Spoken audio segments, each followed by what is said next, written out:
విదేశాల్లో చదవాలనుకుంటున్నారా? అయితే విదేశ్ కన్సల్ట్ ని సంప్రదించండి. అత్యాచారాలు గాని, కలుషిత ఆహారం గాని, ఈ మానభంగాలు జరుగుతున్నాయి గాని, లేదా దోపిడీలు గాని, ఇవన్నీ ప్రభుత్వమే కదా కట్టడి చేయాలి. వ్యవస్థల్ని వదిలేసి గాలికి ఈ తప్పుడు ప్రచారాల మీద వైఎస్ఆర్ కాంగ్రెస్ పార్టీ నాయకుల్ని దోషులుగా, లేకపోతే వారిని ఒక సంఘ విద్రోహ శక్తులుగా చిత్రీకరించడానికో లేదా వాళ్ళని కొనడానికో ఆ ప్రభుత్వంలో ఉన్నటువంటి వ్యవస్థలు పనిచేస్తున్నాయి తప్ప ప్రజల కోసం పనిచేయట్లేదు అంటున్నాం. దీన్ని గాడిలో పెట్టాలి. మీరు ఒక్క విషయం కాదండి, అనేక విషయాలు కూడా మీరు చూడాలి. ప్రభుత్వ ఉద్యోగులకు సంబంధించి వీళ్ళు కొన్ని నిర్ణయాలు తీసుకున్నారు. పేరుకేమో పారదర్శక పరిపాలన అని చెప్తారు. ట్రాన్స్పరెంట్ లేదా? ఎక్కడుంది? ఎక్కడుంది? జీవోలు ఇస్తున్నారు. నేను జీవో నంబర్ చెప్తాను మీకు. 29/8 2 రోజుల క్రితం ఒక జీవో ఇచ్చారు. అది ఎవరికి? ఉద్యోగులకు సంబంధించినటువంటి ప్రమోషన్ నిబంధనలు, సర్వీస్ మ్యాటర్స్ కి సంబంధించినటువంటి జీవోలు. జీవో ఎంఎస్ నంబర్ 82/83 కాన్ఫిడెన్షియల్ అని చెప్పేసి హైడ్ చేశారు. ఎందుకు చేశారు?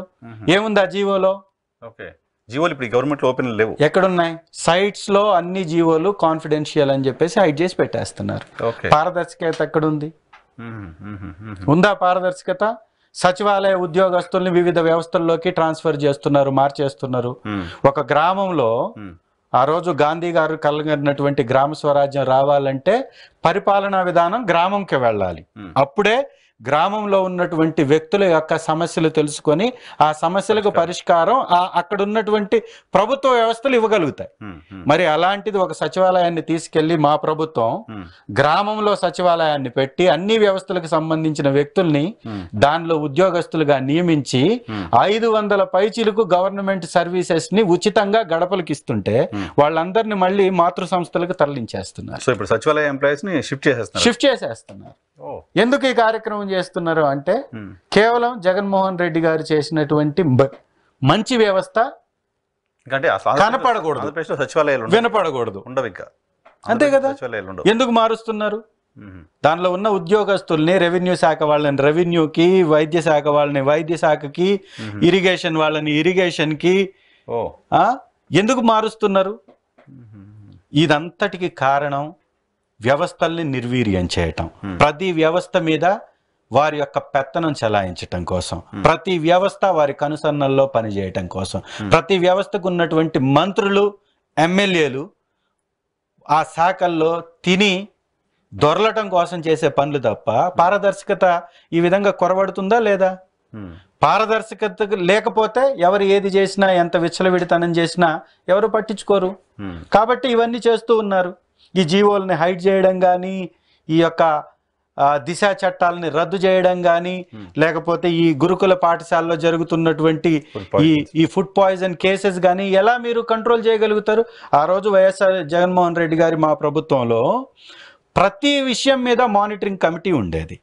ప్రతి విషయం మీద ఈ అక్కడ ఉన్నటువంటి సచివాలయం వ్యవస్థ, దానిలో ఉన్న వాలంటీర్స్ కానీ, సచివాలయ ఉద్యోగులు కానీ, ఉమెన్ పోలీస్ వ్యవస్థ కానీ ఇవన్నీ సక్రమంగా పనిచేయడం వలన ఏ చిన్న సమస్య ఉన్నా కూడా అది ఇమీడియట్ గా మా దృష్టికి వచ్చేది, మేము చేయగలిగేటటువంటి వాళ్ళు. క్షేత్రస్థాయిలో ఏం జరుగుతుందో మినిట్ టు మినిట్ మానిటరింగ్ ఉండేది. ఇవాళ అవన్నీ తీసివేశారు.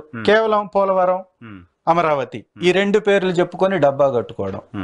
ఏదైతే తెలంగాణలో చేశారో అదే ఏపీలో కూడా చేయబోతున్నారు. తెలంగాణలో ఏం చేశారా అంటే హైటెక్ సిటీ అంటారు.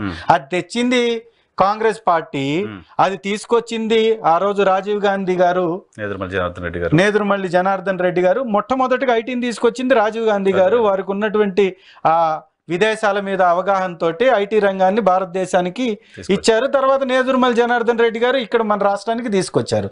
దాన్ని వీరి ఖాతాలో, వీరి బుట్టలో వేసుకున్నారు. అదే విధంగా అమరావతి పేరు చెప్పాలి, పోలవరం పేరు చెప్పాలి, నిధులన్నీ కొల్లగొట్టేయాలి, ఈ రెండింటిని కంప్లీట్ చేయాలి, మేము ఇది చేసామని చూపించుకోవాలి. చేస్తారా రెండింటిని?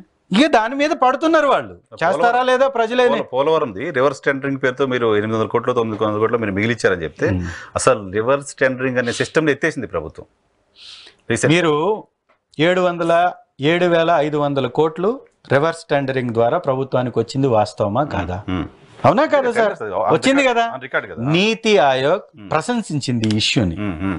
7,500 కోట్లు ఈ రాష్ట్ర ప్రజల డబ్బుని ఒక పెత్తందారి కంపెనీలకు వెళ్లకుండా వెనక్కి తీసుకొచ్చేసింది. ఆ రోజు నవయుగ కంపెనీకి పోలవరంలో టెండర్ లేకుండా పనులు కట్టబెట్టినటువంటి ప్రభుత్వం తెలుగుదేశం ప్రభుత్వం. సో ఇట్లాంటి వాటిని అన్నిటినీ రద్దు చేసి 7,500 కోట్ల రూపాయలు ప్రజలకి మేము మిగల్చగలిగాం. దాన్ని రద్దు చేయడం అంటే ఏంది? విచ్చలవిడితనం చేయడం, పారదర్శకత లోపించటం. ఒక టెండర్లో ఒక కంపెనీ మళ్ళీ ఒకే రేటు ఉన్నదాన్ని తగ్గించి తీసుకుంది అంటే మీరు ఎక్కువ రేటుకి కట్టబెట్టారు, అంతే కదా. తక్కువ రేటుకి ఇంకో కంపెనీ చేయడానికి ముందుకు వచ్చింది. దానికి ఎస్కలేషన్ పేరుతో పెరుగుతూ ఉంటది. అలాంటి తగ్గించారంటే అది కూడా 5 సంవత్సరాల తర్వాత. అంటే ఎంత పెద్ద ఎత్తున డబ్బు చేతులు మారే.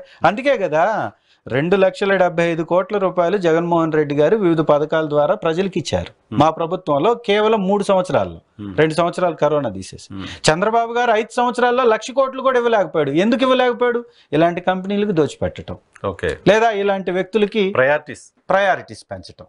వాళ్ళ ప్రయారిటీ అది, వీళ్ళ ప్రయారిటీ ఇదే అనేది.